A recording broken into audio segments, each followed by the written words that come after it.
Good evening friends, मैं सुजीत लाठर स्टारविल के online platform पर आप सभी का हार्दिक स्वागत करता हूं।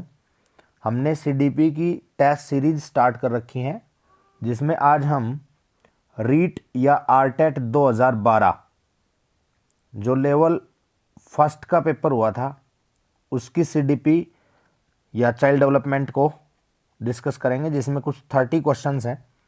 इनको हम डिस्कस करते हैं। अगर आपको ये सेशन पसंद आए तो प्लीज़ इसको लाइक करना, कमेंट करना और हो सके तो अपने ग्रुप में या दोस्त हैं उनके पास शेयर भी करना। और किसी ने अगर चैनल को सब्सक्राइब नहीं कर रखा है तो प्लीज़ चैनल को भी सब्सक्राइब कर लेना, ताकि आपको आने वाली जो टेस्ट सीरीज हैं या जो एजुकेशनल वीडियोज़ हैं वो भी आपको मिलती रहें नोटिफिकेशन के साथ। तो चलिए आज के सेशन की शुरुआत करते हैं। पहला क्वेश्चन है, 9 वर्ष के बालक की नैतिक तर्कना आधारित होती है। नैतिक तर्कना मतलब मोरल जो रीजनिंग है उसकी बात हो रही है। मोरल रीजनिंग जो है वो किससे आधारित होती है, किस पर बेस्ड होती है? तो मोरल डेवलपमेंट थ्योरी कोहलबर्ग के द्वारा दी गई थी। और इसमें 9 वर्ष के बालक की नैतिक तर्कना के आधार पर हमें 4 ऑप्शंस में देखना है कि बेटर कौन सा है। पहला ऑप्शन है, किसी कार्य के भौतिक परिणाम फिजिकल रिजल्ट और उसकी अच्छाई या बुराई को निर्धारित करते हैं। दूसरा, कोई कार्य सही होना इस बात पर निर्भर करता है कि उससे व्यक्ति की अपनी आवश्यकता पूर्ति होती है। नियमों का पालन करना के बदले में कुछ लाभ मिलना चाहिए। सही कार्य वह है जो व्यक्ति द्वारा किया जाए जो अन्य व्यक्तियों को अपने व्यवहार से प्रभावित करता है। तो इसमें सबसे जो बेस्ट ऑप्शन रहेगा, 9 वर्ष के बालक की जो नैतिक तर्कना है वो उसकी अच्छाई बुराई के जो फिजिकल रिजल्ट होते हैं उन पर निर्धारित होती है। तो इसका राइट आंसर क्या हो जाएगा? Option A. क्या राइट आंसर होगा इसका? ऑप्शन ए हो जाएगा। ठीक है, चलिए नेक्स्ट क्वेश्चन देख लेते हैं। नेक्स्ट क्वेश्चन है, निम्न में से कौन सा उदाहरण अभिप्रेरणा का परिणाम नहीं है? मोटिवेशन का रिजल्ट कौन सा नहीं है? तो देखिए, पहला ऑप्शन है, कृष्णा ने नृत्य का समय 1 घंटे से बढ़ाकर 2 घंटे कर दिया है। इसका मतलब मोटिवेट है वो कृष्णा, तभी तो उसने समय को बढ़ाया है। नेक्स्ट है, जॉन स्टुअर्ट मिल ने 12 वर्ष की उम्र में दर्शन का अध्ययन प्रारंभ कर दिया या आरंभ कर दिया था। तो यहाँ पर मोटिवेशन का कोई पॉइंट नहीं है, क्योंकि उसने 12 वर्ष की उम्र में दर्शन का अध्ययन या किसी भी विषय का जो स्टडी है वो प्रारंभ किया था, और इसमें मोटिवेशन कुछ दिखाई नहीं दे रही। यहाँ पर देखिए, नेक्स्ट ऑप्शन है, जगन ने श्वास लेने की प्रक्रिया जो ब्रीदिंग प्रोसेस है उसमें रुचि इंटरेस्ट दिखाना प्रारंभ कर दिया। तो इसका मतलब वो मोटिवेट हो रहा है। राम ने तेजी से आधुनिक और प्राचीन ऐतिहासिक प्रवृत्तियों में सह संबंध स्थापित करने में प्रगति की है। तो तीनों के तीनों जो ऑप्शन है वो आपको क्या बता रहे हैं?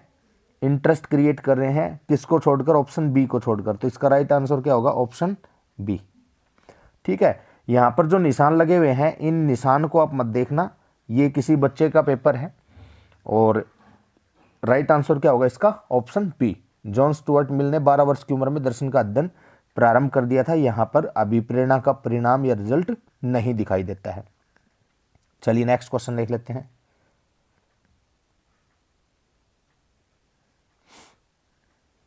निम्न में से क्या एक प्रभावी प्रशंसा के रूप में अध्यापक के लिए कार्य करेगा? प्रभावी प्रशंसा, प्रभावी प्रशंसा का मतलब क्या हो गया? इफेक्टिव प्राइज की बात हो रही है। ठीक है, पहला ऑप्शन है इसमें, विद्यार्थियों के अवधान को उनके कार्य से संबंधित व्यवहार पर केंद्रित करता है। दूसरा ऑप्शन है, विद्यार्थियों के वर्तमान कार्य निष्पादन को उनके समूह के अन्य साथियों के संदर्भ में वर्णित करता है। थर्ड ऑप्शन है, विद्यार्थियों को उनकी योग्यताओं अथवा कार्य निष्पादन के महत्व की सूचना देते हैं। और फोर्थ है, जब विद्यार्थी अपने व्यवहार को नियंत्रित नहीं कर पाते तो उन्हें सकारात्मक व्यवहारात्मक समर्थन प्रदान करता है। देखिए, एक प्रभावी प्रशंसा की अगर बात की जाए तो प्रभावी प्रशंसा के रूप में यहाँ पर सबसे बेटर जो ऑप्शन रहेगा वो रहेगा ऑप्शन सी। ऑप्शन सी में क्या कहा है, एक बार आप ध्यान से समझिएगा इस चीज को। Option C is the right answer. विद्यार्थियों को उनकी योग्यताओं अथवा कार्य निष्पादन के महत्व की सूचना देता है। जो वास्तव में एक प्रभावी प्रशंसा होगी, इफेक्टिव जो प्राइस होगा, वो क्या हो जाएगा कि उनकी योग्यता के आधार पर, उनकी योग्यताओं या कार्य निष्पादन का मतलब क्या हो गया यहाँ पर, उनकी जो वर्क की कार्य करने की परफॉर्मेंस है उसके महत्व की सूचना। ठीक है भाई, उनकी योग्यताएं क्या हैं, बच्चे ने कोई कार्य किया वो उसमें योग्य कितना है, उसके कार्य की परफॉर्मेंस कैसी है, उसके आधार पर ही उनको क्या कर दिया, अकम्प्लिशमेंट कर देना या उनको प्रशंसा कर देना एक अध्यापक के लिए सबसे महत्वपूर्ण कार्य के रूप में होगा। तो इसका राइट आंसर होगा ऑप्शन सी। चलिए नेक्स्ट क्वेश्चन देख लेते हैं। निम्न में से कौन सा उदाहरण अधिगम को प्रदर्शित करता है। अधिगम की बात हो रही है, लर्निंग की बात है यहां पर की जा रही है। अधिगम को कौन प्रदर्शित करता है, तो यहां पर देखिए आप ध्यान से, हाथ जोड़कर अध्यापक का अभिवादन करना। सेकंड ऑप्शन है स्वादिष्ट भोजन देखकर मुंह में लार आना। और तीसरा ऑप्शन दिया हुआ चढ़ना, भागना और फेंकना 3 से 5 वर्ष की अवस्था में, इनमें से सभी। तो देखिए यहां पर अगर स्वादिष्ट भोजन देखकर मुंह में लार आने की बात हो रही है तो एक स्वाभाविक क्रिया है और ये पावलोव का जो कंडीशनिंग थ्योरी है उससे संबंधित है।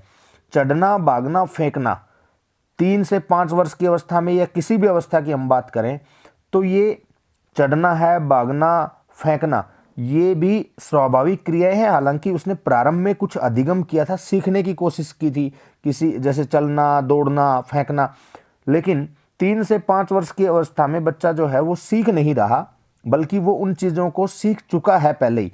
तो अधिगम का जो उदाहरण है वो यहाँ पर क्या होगा, हाथ जोड़कर अध्यापक का अभिवादन करना। क्योंकि हमें ये मॉरल एजुकेशन में सिखाया जाता है कि जब भी हमसे कोई बड़े लोग हैं या पेरेंट्स हैं या टीचर हैं तो उनको हमें अभिवादन करना है, ये मोरल वैल्यूज हैं। तो ये हमने अधिगम के उदाहरण के रूप में इसको हम देखते हैं। तो यहाँ पर इसका राइट आंसर क्या हो जाएगा, ऑप्शन ए। हाथ जोड़कर अध्यापक का क्या करता है बच्चा, अभिवादन करता है या उनको हाथ जोड़कर प्रणाम करता है। तो ये क्या हो जाएगा, अधिगम का उदाहरण हो जाएगा। नेक्स्ट क्या है, नेक्स्ट क्वेश्चन है निम्न में से कौन सा चिंतन की प्रक्रिया में सबसे कम महत्वपूर्ण है। किस प्रोसेस की बात हो रही है यहाँ पर, थिंकिंग प्रोसेस की। थिंकिंग प्रोसेस में सबसे कम महत्वपूर्ण कौन है, लीस्ट इंपॉर्टेंट की हमें यहाँ पर बात करनी है। तो इसमें देखिए प्रोसेस की जब बात होती है थिंकिंग की तो चित्र है, चित्र को देखकर हमारे माइंड में क्या होती है, थिंकिंग जो है वो डेवलप होती है। प्रतीक और चिन्ह, साइन और सिंबल्स को देखकर भी हमें क्या मिलती है, थिंकिंग प्रोसेस में पॉजिटिविटी देखने को मिलती है या अधिक हम करते हैं थिंकिंग। भाषा भी इसका रिस्पॉन्सिबल होता है, लेकिन मांसपेशीय क्रियाएं जो मैस्कुलर एक्टिविटीज हैं ये चिंतन को प्रभावित नहीं करती है, चिंतन की प्रक्रिया में सबसे कम प्रभावित होती हैं। तो इसका राइट आंसर क्या हो जाएगा, ऑप्शन सी। मांसपेशीय क्रियाएं, हम किसी भी चीज को कुछ उठाते हैं है ना, जैसे वजन उठाना, हाथ से बाल्टी उठाना, पानी की बाल्टी उठाना, तो इसमें चिंतन की प्रक्रिया में इतना महत्वपूर्ण रोल है ही नहीं इसका, ना के बराबर चिंतन इसमें देखने को मिलता है। इसलिए इसका राइट आंसर क्या होगा, ऑप्शन नंबर सी। नेक्स्ट देखिए, नेक्स्ट क्वेश्चन है अंतरवैयक्तिक बुद्धि को प्रदर्शित करने वाला व्यवहार। अब देखिए अंतरवैयक्तिक का मतलब है यहां पर इंट्रापर्सनल, किसकी बात हो रही है, इंट्रापर्सनल इंटेलिजेंस। ठीक है, तो बुद्धि के जो प्रकार बताए गए वो हार्वर्ड गार्डनर के द्वारा बताए गए थे 1983 में। ठीक है, इन्होंने बुद्धि के पहले 7 प्रकार बताए थे, फिर इन्होंने 8 प्रकारों में इसको विभाजित कर दिया था। और इसमें अंतरवैयक्तिक बुद्धि के लिए कोई व्यवहार के बारे में बात की जा रही है। तो इसका जो पहला ऑप्शन है वो कह रहा है दूसरे के अंतर्मन की इच्छाओं एवं मनसा का पता लगाना। दूसरे के अंतर्मन, दूसरे के अंदर, मन के अंदर की इच्छाओं का और उनकी मनसा का पता लगा लेना। दूसरे के मूड को भांप जाना। मिलते जुलते संवेगों तथा यथा उदासी एवं पछतावा में भेद कर पाना। ठीक है, और नेक्स्ट ऑप्शन है दूसरों के विचारों और व्यवहारों को प्रभावित करने के लिए उससे संबंधित जानकारी का उपयोग करना। तो देखिए, पहला ऑप्शन है, दूसरा ऑप्शन है और चौथा ऑप्शन है, इनमें दूसरों से संबंधित बात हो रही है। पहले में, तीसरे में और चौथे ऑप्शन में दूसरों के अंतर्मन की इच्छाओं के और मनसा का पता लगाना और दूसरे के मूड को भांप लेना, सेकंड ऑप्शन में, सॉरी। और चौथे ऑप्शन में क्या है, मिलते दूसरों के विचारों। लेकिन अगर ऑप्शन सी की बात की जाए तो मिलते जुलते संवेगों यथा उदासी और पछतावा में भेद कर पाना। ठीक है, तो मिलते जुलते संवेगों और उदासियों पछतावा में भेद कर पाने के लिए व्यक्ति को अपने मन के अंदर मनन करना पड़ेगा, सोचना पड़ेगा। तो यहां पर अंत व्यक्ति जो होती है वो किसके साथ कनेक्ट हो जाएगी, ऑप्शन सी के साथ यहां पर कनेक्ट हो जाएगा और ये राइट आंसर बनेगा इसका ऑप्शन सी।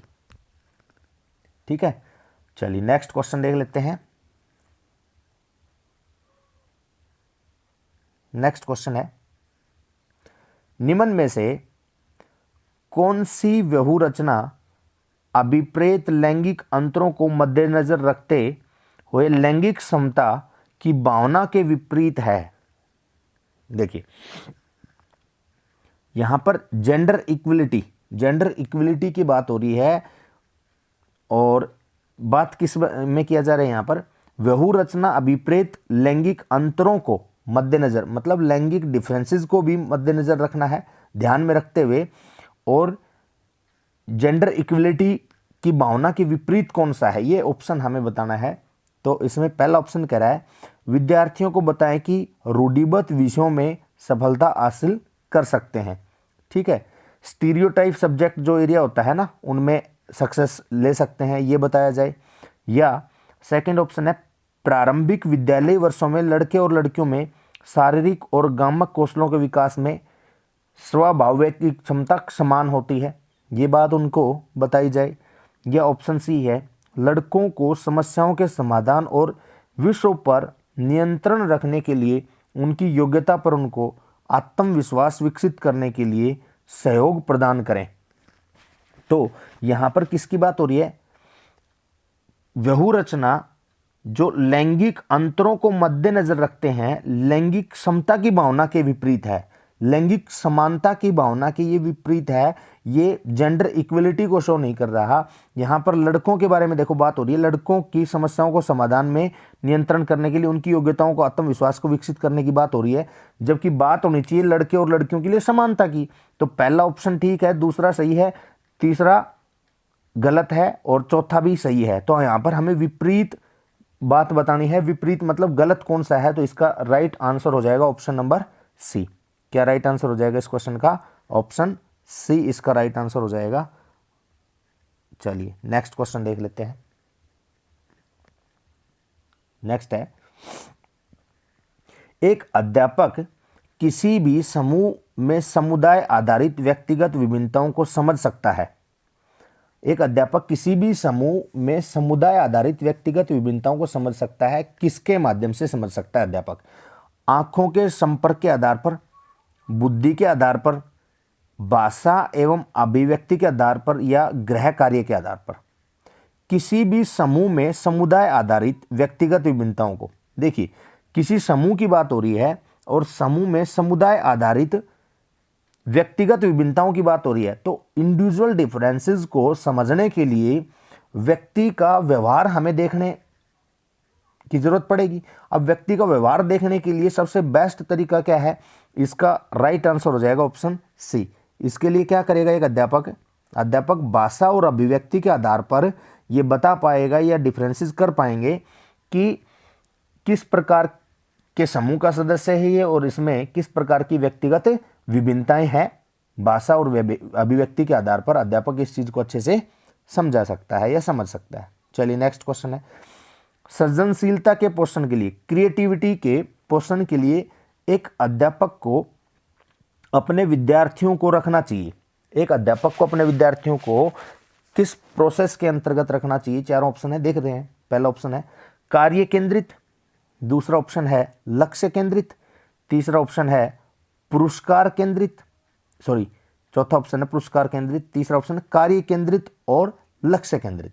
तो देखिए, सृजनशीलता के पोषण के लिए क्रिएटिविटी का सबसे इम्पोर्टेंट रूल यही होता है कि इसमें हमें क्या करना होता है, टास्क या वर्क फोकस्ड होना पड़ता है। ठीक है, तो कार्य अगर केंद्रित होगा बच्चा, तो कार्य केंद्रित होने में उसको किसी भी प्रकार की क्रिएटिविटी उसके माइंड में आती जाएगी कि किसी चीज को, नई चीज को सृजन कैसे करना है, उसका निर्माण कैसे करना है, जब वो कार्य केंद्रित होगा। ठीक है, तो यहां पर इसमें लक्ष्य केंद्रित नहीं होगा, तो इसका सबसे बेस्ट जो ऑप्शन रहेगा वो क्या रहेगा, ऑप्शन ए। तो इसका राइट आंसर हो जाएगा ऑप्शन ए, टास्क फोकस्ड या टास्क ओरिएंटेड आप इसको कह सकते हैं। ठीक है, चलिए नेक्स्ट क्वेश्चन देख लेते हैं। निम्न में से कौन सी विशेषता सामाजिक रूप से वंचित वर्ग के विद्यार्थियों की नहीं है। सामाजिक रूप से वंचित विद्यार्थियों की जो विशेषता नहीं है उस बारे में हमें बात करनी है। बालकों की देखभाल के अनुभव उन्हें स्कूल के लिए प्रभावशाली ढंग से तैयार नहीं करते।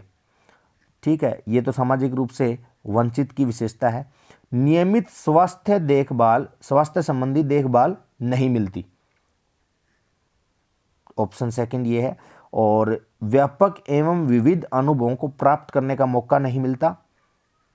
विद्यालय में अच्छा करने के लिए अभिप्रेरित नहीं किया जाता है। किसकी बात हो रही है, सामाजिक रूप से वंचित वर्ग के विद्यार्थियों की विशेषता कौन सी नहीं है। तो सामाजिक रूप से वंचित है तो उसमें स्वास्थ्य की बात कहां होगी, तो इसमें राइट आंसर क्या हो जाएगा, ऑप्शन बी।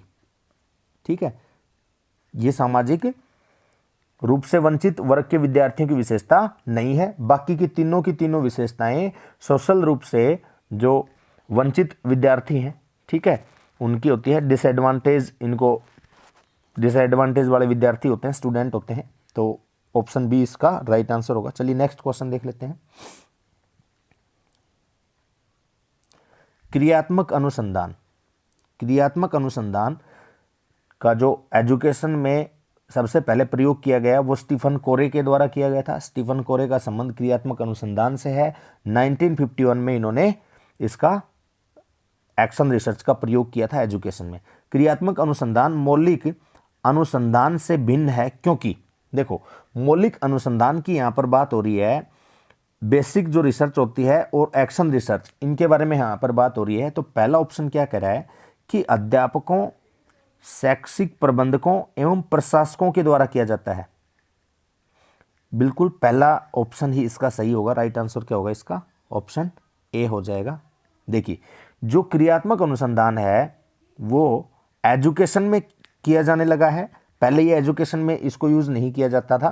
ठीक है, पहले ये एंडरसन के द्वारा दिया गया था 1932 और 34 में, एग्जैक्ट ध्यान नहीं है मेरे। और ये अध्यापकों, शैक्षिक प्रबंधकों एवं प्रशासकों के द्वारा किया जाता है। तो पहले इसका शैक्षिक प्रबंधकों के द्वारा और अध्यापकों के द्वारा तो नहीं किया जाता था, लेकिन प्रशासकों के द्वारा या किसी समस्या के समाधान के लिए किया जाता था। तो आज के टाइम में इसके लिए बिल्कुल डेफिनेट कंडीशन बनेगी, ऑप्शन फर्स्ट। सेकंड ऑप्शन है शोधकर्ताओं द्वारा किया जाता है जिनका विद्यालय से कोई संबंध नहीं होता, तो ये गलत हो जाएगा। यह प्रमाणीकृत उपकरणों पर आधारित होता है, ऐसा भी नहीं है। ये न्याय दर्श पर आधारित होता है। तो इसका सबसे बेस्ट ऑप्शन रहेगा ए ऑप्शन।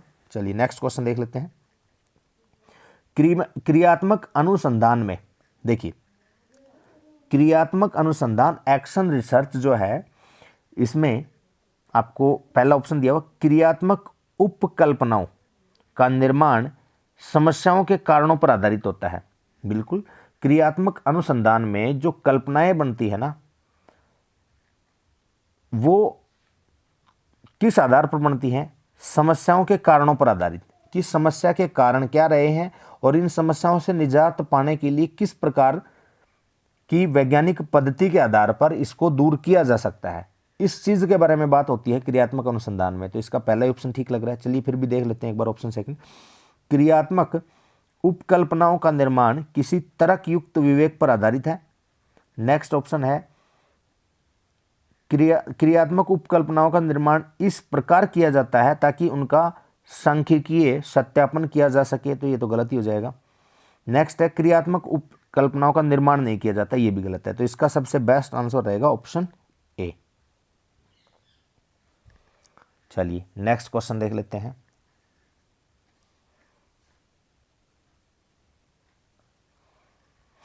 राष्ट्रीय पाठ्यचर्या रूपरेखा 2005 में बहुभाषा को एक संसाधन के रूप में समर्थन दिया गया है, क्योंकि बहुभाषा मतलब बहुत सारी भाषाओं को एक संसाधन के रूप में समर्थन दिया गया है, क्योंकि पहला ऑप्शन है यह एक तरीका है जिसमें प्रत्येक बालक सुरक्षित महसूस करे। बिल्कुल सही बात है।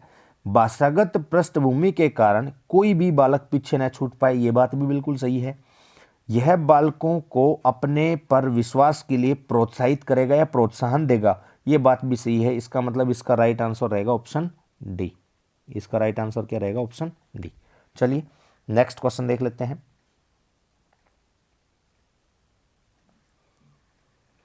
निम्न में से कौन सा तरीका विज्ञान विषय को समझने के लिए उच्च प्राथमिक स्तर पर उपयुक्त नहीं है?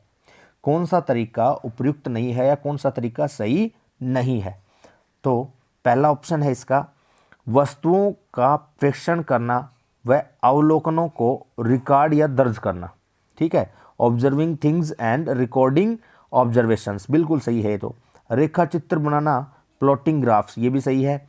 और वास्तविक अनुभव प्रदान करना, ये बात भी सही है, हैंड ऑन एक्सपीरियंस। ठीक है, अमूर्तता के द्वारा विषय को सीखना, ये गलत हो जाएगा इसमें। ठीक है, तो प्राथमिक स्तर पर उपयुक्त कौन सा नहीं है? अमूर्तता। अमूर्तता का मतलब क्या हो गया? यहाँ पर एब्स्ट्रैक्शन की बात हो रही है, और प्राथमिक स्तर पर अमूर्तता के द्वारा विषयों को सीखना पॉसिबल नहीं है। तो यहां पर इसका जो राइट आंसर बनेगा वो हो जाएगा ऑप्शन डी। चलिए नेक्स्ट क्वेश्चन देख लेते हैं। निम्न में से कौन सा कथन बहुग्रेड शिक्षण प्रणाली के साथ सहमति नहीं रखता? बहुग्रेड शिक्षण प्रणाली के साथ सहमति नहीं रखता है। ठीक है, कौन सा कथन ऐसा है? तो इसका पहला ऑप्शन है, एक अध्यापक एक समय में एक से अधिक कक्षाओं का प्रबंध करता है। ये तो होता है। बैठने की लचीली व्यवस्था, ये बात भी सही है। विभिन्न कक्षाओं में एवं एक ही कक्षा में अंत्यक्रिया, इंटरेक्शन की बात हो रही है। विद्यार्थियों का आयु एवं योग्यता के आधार पर समान होना, ये गलत है। विद्यार्थियों की आयु और योग्यता के आधार पर समान वो नहीं हो सकते। तो इसमें बहुग्रेड शिक्षण प्रणाली में क्या नहीं होगा? आयु और योग्यता के आधार पर उनका बंटवारा या विभाजन नहीं किया जाता। तो इसका राइट आंसर हो जाएगा ऑप्शन डी। चलिए नेक्स्ट क्वेश्चन देखते हैं। संज्ञानात्मक विकास में वंश क्रम निर्धारित करता है। कॉग्निटिव डेवलपमेंट में हेरिडिटी जो है ना, वो क्या निर्धारित करता है, क्या एस्टेब्लिश करता है? तो पहला ऑप्शन है मस्तिष्क जैसी शारीरिक संरचना के मूलभूत स्वभाव को। दूसरा ऑप्शन है शारीरिक संरचना के विकास को। शारीरिक संरचना के विकास को नहीं, क्योंकि संज्ञानात्मक विकास, संज्ञानात्मक का मतलब हो गया कॉग्निटिव, मानसिक विकास से संबंधित है। सहज प्रतिवर्ती क्रियाओं के अस्तित्व को नहीं। तो इसका राइट आंसर हो जाएगा ऑप्शन ए। संज्ञानात्मक विकास किसके साथ कनेक्ट होता है? मस्तिष्क की जो प्रोसेस होती है, मेंटल प्रोसेस के साथ कनेक्ट होता है। तो मस्तिष्क जैसी शारीरिक संरचना के मूलभूत स्वभाव को संज्ञानात्मक विकास में वंश क्रम निर्धारित करता है। चलिए नेक्स्ट देख लेते हैं।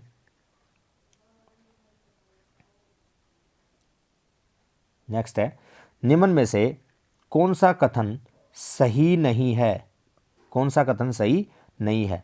जो अध्यापक यह विश्वास करता है कि विकास प्रकृति की वजह से होता है, वह अनुभव प्रदान करने को महत्व नहीं देता।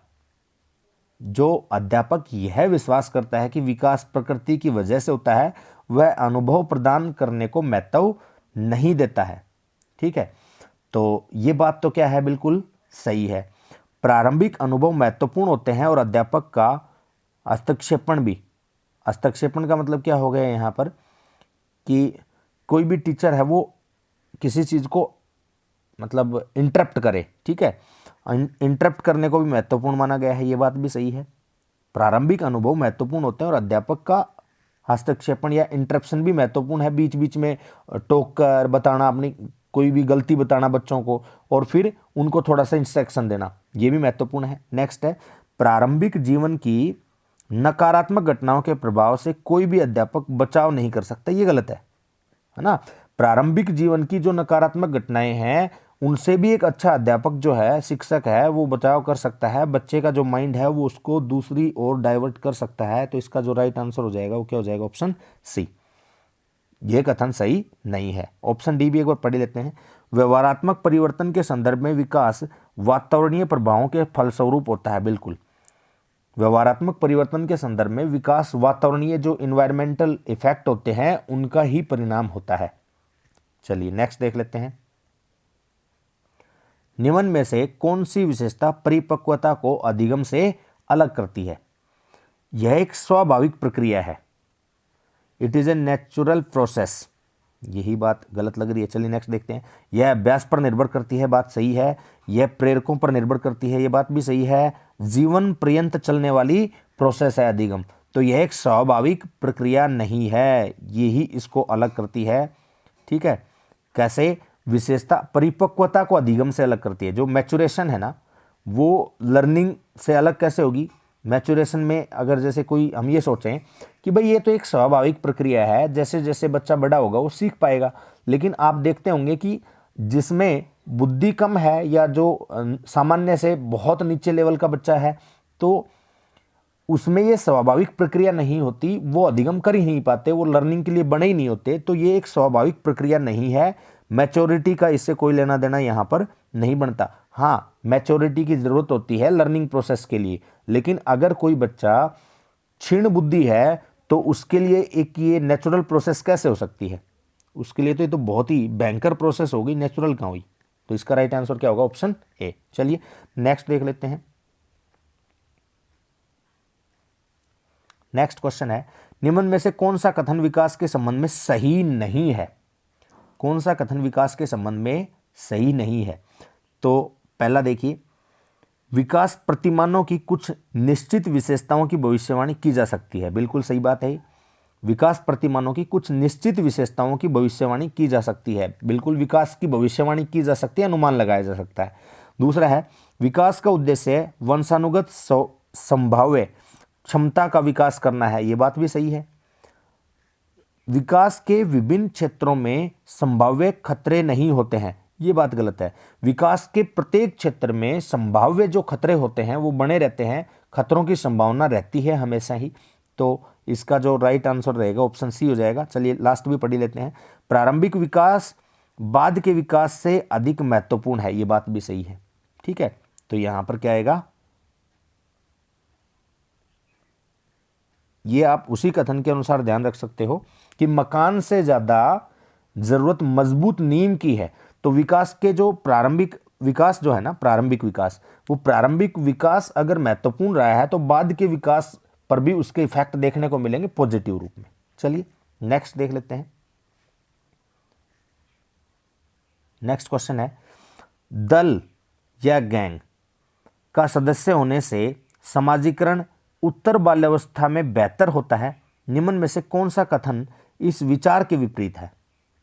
पहला है, वयस्कों पर निर्भर न होकर सीखता है। यह बात तो सही है, क्योंकि समाजीकरण की प्रक्रिया प्रारंभ हो गई तो वयस्कों पर निर्भर नहीं रहता बच्चा, और अलग ही अपने पीयर ग्रुप में या दूसरों के कहीं पर भी समाज में रहकर सीखता रहता है कुछ ना कुछ। जिम्मेदारियों को निभाना सीखता है, ये बात भी सही है। अपने समूह के प्रति वफादार होना भी सीखता है, ये बात भी सही है। और छोटी छोटी बातों पर झगड़ा करते हुए अपने गैंग के सदस्यों से लड़ाई मोल लेता है, ये गलत है ना। इस प्रकार की प्रबलता बच्चों में देखने को नहीं मिलती, ये किशोरों में मिलती है। तो इसका जो राइट आंसर होगा ऑप्शन क्या हो जाएगा? डी। चलिए नेक्स्ट देख लेते हैं। योगात्मक मूल्यांकन का उद्देश्य क्या है? सबमेटिव इवैल्यूएशन की बात हो रही है यहाँ पर। सबमेटिव इवैल्यूएशन का जो पर्पज है वो क्या है? तो योगात्मक मूल्यांकन में पहला ऑप्शन दिया हुआ है, समय विशेष एवं विभिन्न कार्यों पर एक विद्यार्थी ने कितना अच्छा निष्पादन किया है का पता लगाना। पहला ऑप्शन ठीक लग रहा है। चलिए नेक्स्ट देखते हैं। अधिगम को सुगम बनाना व ग्रेड न प्रदान करना, ये गलत हो जाएगा। एक ऐसे विद्यार्थी का पता लगाना जो अपने साथियों के समकक्ष संप्राप्ति में कठिनाई अनुभव कर रहा है, ये भी गलत हो जाएगा। अगली इकाई के अनुदेशन से पूर्व प्रगति का पता लगाना। तो इसका सबसे बेस्ट ऑप्शन क्या रहेगा? फर्स्ट। समूह विशेष एवं विभिन्न कार्यों पर एक विद्यार्थी ने कितना अच्छा निष्पादन किया है या अपने आप को कैसा परफॉर्म किया है, विद्यार्थी ने अपने आप को किस तरीके से परफॉर्म किया है, इस चीज़ का पता लगाना ही क्या होता है? समेटिव इवैल्यूएशन होता है।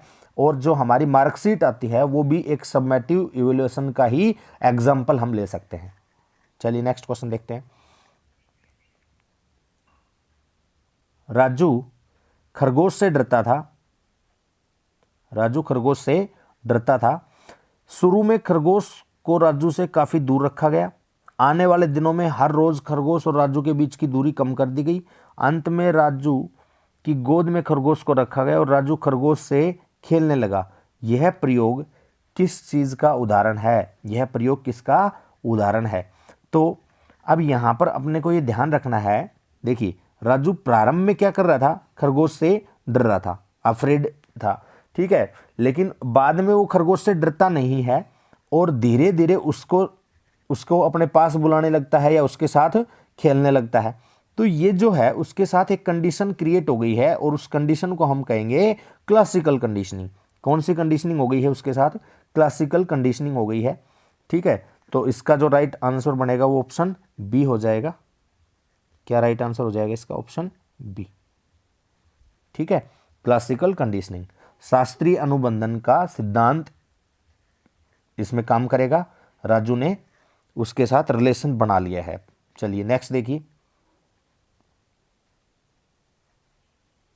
नेक्स्ट है, बहिर्मुखी विद्यार्थी अंतर्मुखी विद्यार्थी से किस विशेषता के आधार पर भिन्न होता है? पहला ऑप्शन है मजबूत भावनाएं,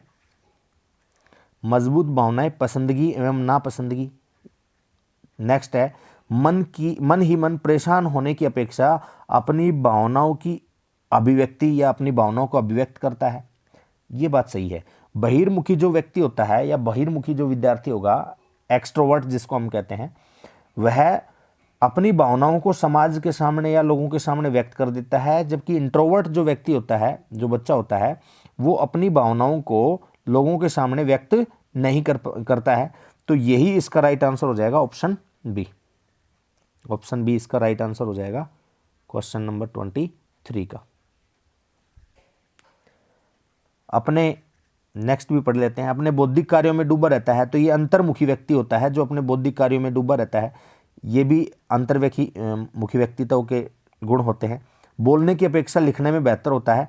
तो अंतर्मुखी जो इंट्रोवर्ट होते हैं वो बोलते कम हैं, लिखते अधिक हैं, सोचते भी अधिक हैं, ठीक है। चलिए नेक्स्ट क्वेश्चन देख लेते हैं। निम्न में से कौन सा कथन बुद्धि के बारे में सत्य नहीं है? पहला ऑप्शन है यह एक व्यक्ति की मानसिक क्षमता है, बिल्कुल सही है। यह सामंजस्य अनुकूलन स्थापित करने में सहायक है, ठीक है, ये बात भी सही है। अडेप्टेशन में हेल्प करती है। यह व्यवहार की गुणवत्ता से आंकी जाती है, ये बात भी सही है। यह स्थायी एवं अपरिवर्तनशील है। बुद्धि जो है वो स्थायी तो है लेकिन उसको परिवर्तनशील बनाया जा सकता है, उसमें कुछ हद तक सुधार किया जा सकता है। बुद्धि को बदला नहीं जा सकता लेकिन इसमें सुधार किया जा सकता है। तो इसका राइट आंसर क्या हो जाएगा? Option D. चलिए नेक्स्ट क्वेश्चन देख लेते हैं। एक संतुलित व्यक्तित्व वह है जिसमें बैलेंस्ड पर्सनालिटी की बात हो रही है, इदम एवं परम अहम के बीच संतुलन स्थापित किया जाता है। दूसरा ऑप्शन है इदम एवं अहम के बीच संतुलन स्थापित किया जाता है, अहम एवं परम अहम के बीच संतुलन स्थापित किया जाता है, मजबूत अहम को बनाया जाता है। तो देखिए, मैंने आपको इससे पहले वाली टेस्ट सीरीज में भी बताया था, इड, ईगो और सुपर ईगो, ये 3 स्टेज बताई है सिगमंड फ्रॉइड ने। ये होती है पाशविक प्रवृत्ति, हम इसको कह सकते हैं, केवल अपनी इच्छाओं को प्राप्त करने तक ही सीमित होती है। ईगो जो होता है वो इन दोनों के बीच कड़ी का कार्य करता है, संतुलन का कार्य करता है, ठीक है। लेकिन यहाँ क्या कह रहा है, एक संतुलित व्यक्तित्व वह है जिसमें ईगो को क्या बनाया गया हो, मजबूत बनाया गया हो।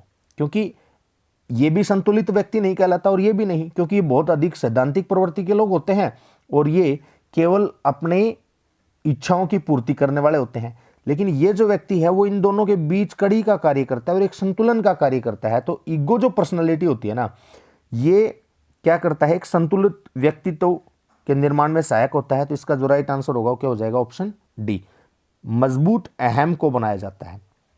Strong ego is maintained. चलिए नेक्स्ट क्वेश्चन देख लेते हैं। मानसिक रूप से पिछड़े बालकों के लिए निम्न में से कौन सी व्यहूरचना कार्य करेगी। मानसिक रूप से जो पिछड़े बच्चे होते हैं उनके लिए कौन सी व्यहूरचना कार्य करेगी, उनके लिए कौन सी स्ट्रेटजी जो है वो सही रहेगी। तो पहला ऑप्शन है कार्यों को मूर्त रूप से समझना। मूर्त का मतलब क्या हो गया, जो चीजें उसके सामने होंगी, है ना, जिस भी चीज को हम टच कर सकते हैं। जैसे आप मोबाइल है आपके लिए क्या हो गई, ये एक प्रकार का कॉन्क्रीट, आप इसको कह सकते हैं मूर्त प्रोडक्ट कह सकते हैं। कॉपी है, पेन है ना। तो मूर्त चीजों को समझना। मानसिक रूप से जो पिछड़े बालक हैं वो अमूर्त चीजों का, अमूर्त का मतलब क्या हो गया, जो चीजें सामने नहीं है और उनके बारे में हमें सोचना है। तो ऐसी चीजों के बारे में एक वो बच्चा तो सोच सकता है जो मानसिक रूप से क्या है, प्रखर है, तीव्र है, तेज है, औसत से उच्च है या औसत है। लेकिन मानसिक रूप से जो पिछड़े बालक है ना, वो अमूर्त चीजों के बारे में ठीक से नहीं कार्य कर पाएंगे। तो उनके लिए सबसे जो बेस्ट व्यहू रचना होती है, कार्यों को मूर्त रूप से समझना। ये पहला ऑप्शन तो इसका राइट है। चलिए देख लेते हैं कहीं और बेटर ऑप्शन ना हो। दूसरा ऑप्शन है विद्यार्थियों को लक्ष्य निर्धारित करने के लिए प्रोत्साहित करना। लक्ष्य निर्धारित करने के लिए प्रोत्साहित करना भी ठीक है, लेकिन इनमें सबसे बेस्ट हमें बताना है स्व अध्ययन के अवसर प्रदान करना। मानसिक रूप से पिछड़े जो बालक हैं वो स्व अध्ययन में कुछ खास नहीं कर पाएंगे। सहायता के लिए बाहर से संसाधनों को प्राप्त करना, ये बात भी हो सकती है, लेकिन इतना पॉजिटिव नहीं आएगा रिजल्ट। तो पहले और दूसरे में जो बेटर ऑप्शन है ना, वो रहेगा ऑप्शन ए, कार्यों को मूर्त रूप से समझना। चलिए नेक्स्ट क्वेश्चन पे देख लेते हैं। 26 का ए रहेगा। नेक्स्ट क्वेश्चन है नृत्य, ड्रामा एवं शिल्प कला का प्रयोग किया जाता है। नृत्य, ड्रामा एवं शिल्प कला, dance, drama and art are used for का प्रयोग किया जाता है किस चीज के विकास के लिए, किस चीज के डेवलपमेंट के लिए। पहला ऑप्शन है विशिष्ट गुणों के विकास के लिए। बिल्कुल सही बात है, ठीक है। क्योंकि अगर देखिए सभी तो डांसर नहीं होते। अगर कोई डांस में बहुत परफेक्ट है तो ये उसका क्या है, स्पेसिफिक ट्रेट है या गुण है, ठीक है। व्यक्तित्व को डालने के लिए बिल्कुल सही बात है, ये भी सही है। दबी एवं बर्दाश्त न की जा सकने वाली अंतर्नोद के प्रगटीकरण हेतु। तीनों के तीनों ऑप्शन सही हैं, तो इसका जो राइट आंसर बन जाएगा वो क्या होगा, ऑप्शन डी। ये सभी क्या है, जैसे इसमें हम ये कहेंगे विशिष्ट गुणों के विकास के लिए नृत्य, ड्रामा या शिल्प कला, आर्ट वगैरह है।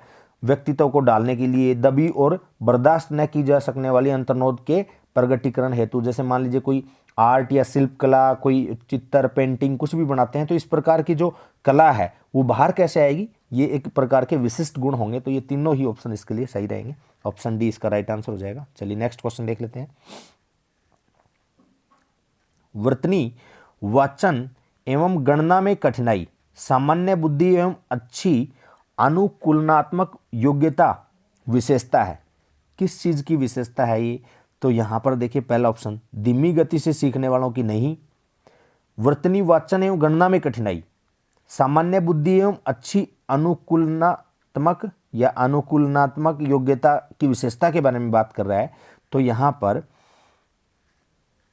देखो एक तो बात हो गई उनको वाचन में भी कठिनाई है, गणना में भी कठिनाई है, सामान्य बुद्धि और अच्छी अनुकूलनात्मक योग्यता उनकी विशेषता है। तो उनको कठिनाई है, तो उनको किसी न किसी प्रकार का अधिगम विकार है, लर्निंग डिसेबिलिटी दिख रही है इसमें। तो पहला ऑप्शन है धीमी गति से सीखने वाले बच्चे नहीं, मानसिक रूप से पिछड़े बालकों की नहीं, मेंटली रिटायर्ड बच्चे भी नहीं है, ये सामान्य या एवरेज लर्नर भी नहीं है, अधिगम निर्योग्यता वाले बालक, लर्निंग डिसेबल्ड चिल्ड्रन। तो ये लर्निंग डिसेबिलिटी को शो करते हैं। इसमें आपको ध्यान होगा डिसलेक्सिया जो है वो पठन संबंधी विकार है, ठीक है, और इसमें डिस्ग्राफिया है वो लिखने से संबंधित है, डिस्कैलकुलिया है गणितीय विकार है। तो इस प्रकार की जो योग्यताएं निर्योग्यताएं पाई जाती हैं वो किसमें, वर्तनी वाचन गणना में कठिनाई से संबंधित है। तो इसका राइट आंसर रहेगा ऑप्शन डी। चलिए नेक्स्ट क्वेश्चन देख लेते हैं। फ एवं व मैं न अक्षरों की ध्वनियों में अंतर ना कर पाना अधिगम की समस्या से संबंधित है। देखिए फ और व, मैं और न के अक्षरों की ध्वनियों में अंतर, किस में अंतर नहीं कर पा रहा, ध्वनियों में कंफ्यूज हो जाता है। जैसे कोई भी बोला, आपने बोला फ, बच्चा समझ गया व, आपने बोला मैं, बच्चा समझ गया न, तो ये ध्वनियों में अंतर नहीं कर पाता। तो ये अधिगम की जो समस्या होती है, इस प्रकार की समस्या को बोलते हैं परसेप्शन प्रॉब्लम, प्रत्यक्षीकरण की समस्या। इस प्रकार की समस्या को क्या बोला जाता है, परसेप्शन प्रॉब्लम, प्रत्यक्षीकरण की समस्या। अवधान केंद्रण की नहीं है, ध्यान तो दे ही रहा है बच्चा लेकिन वो समझ नहीं पा रहा, ध्वनि में अंतर नहीं कर पा रहा, स्मृति भी नहीं है। तो इसका राइट आंसर क्या होगा, ऑप्शन सी। चलिए नेक्स्ट क्वेश्चन देखते हैं, लास्ट ही है हमारी इस टेस्ट सीरीज का। निःशुल्क एवं अनिवार्य शिक्षा का बालकों का अधिकार 2009 के अंतर्गत किसी भी अध्यापक को निम्न में से किस कार्य के लिए नहीं लगाया जा सकता है। देखिए निःशुल्क और अनिवार्य शिक्षा का बालकों का अधिकार अधिनियम में 2009 के अंतर्गत किसी भी अध्यापक को निम्न में से किस कार्य के लिए नहीं लगाया जा सकता है। तो इसमें देखिए 10 वर्ष पश्चात होने वाली जनगणना में ये तो कार्य करवाया जाता है अध्यापकों से। एनसीआर इसमें 2009 के जो निःशुल्क और अनिवार्य शिक्षा का बालकों का अधिकार है इस प्रोग्राम के अंतर्गत। तो नेक्स्ट है आपदा राहत कार्य में, ये कार्य भी करवाया जाता है शिक्षकों से। चुनाव संबंधी कार्य में किसमें उनकी ड्यूटी नहीं लगाई जा सकती, पल्स पोलियो कार्यक्रम में, पल्स पोलियो जो अभियान होते हैं उनमें इनकी ड्यूटी नहीं लगाई जाती है, ठीक है। तो इसका राइट आंसर रहेगा ऑप्शन डी। चलिए तो आपको ये मैंने 30 क्वेश्चंस का जो सीरीज थी वो कंप्लीट करा दी है, और रीट की हमारी लगभग सभी टेस्ट सीरीज कंप्लीट हो गई हैं। एक शायद लेवल सेकंड का पेपर रह रहा है जो 2012 रीट का हुआ था, आर टेट भी कह सकते हैं आप इसको। बाकी के सारे क्वेश्चंस हमने कर लिए हैं, सारी टेस्ट सीरीज हमने कर ली है सीडीपी की। तो बताइएगा आपको ये सभी टेस्ट सीरीज है ये कैसी लगी, और आगे हम डिस्कस करेंगे उसको भी आप कमेंट करके बता सकते हैं। आगे हमें कौन सी टेस्ट सीरीज करनी है, एच टेट आप पहले करना चाहोगे, यूपी टेट या उत्तराखंड टेट, जो भी आप कहेंगे हम उसी के अकॉर्डिंग अगली टेस्ट सीरीज की शुरुआत कर देंगे। तो चलिए आज के लिए इतना ही, नमस्कार, मिलते हैं नेक्स्ट सेशन में। Okay bye bye, take care.